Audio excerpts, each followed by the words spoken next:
si kawan poi shangi kung upertat batit nagne kajing lay no chong pi kim dit na pleng jongi na pin kin dit ki pa kele tang shi teng por kum ni pi la lay no nangi yangi pi e no kun rang li Hari nong wei pi klat u kat nu jing sa nut pi ba i chong pi pa do nu Kunang sharai bas mu Kunang yalam bama Ubas ngewit bapa jenu Kuling dosa jongi Dong ap lang rot shisha Yaki kun jong pi ha perte Turi tu da Ba krao jong gi kam ba jong pi ap teng jong gi kin ne ju no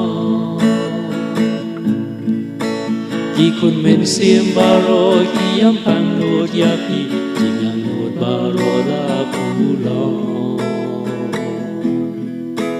Ya ka mon jong u try manu ba la ban khang wat la hang ni ngis ngeu si ka Tu play keng yon ai ka bay non ka ba krao namar ki kam jong pi ki pa Kunang sharai bas ku Kunang yalam ba ba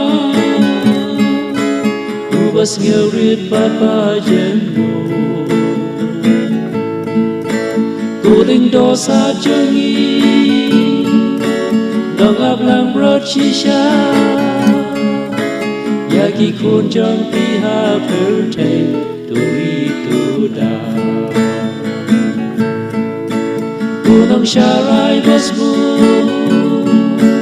Kunang yalam baba Ubas ngeu rit baba jemu Kuling dosa jongi Dong ap lang rot shisha Yaki kun jong pi ha perte Turi tu da Yaki kun jong pi ha perte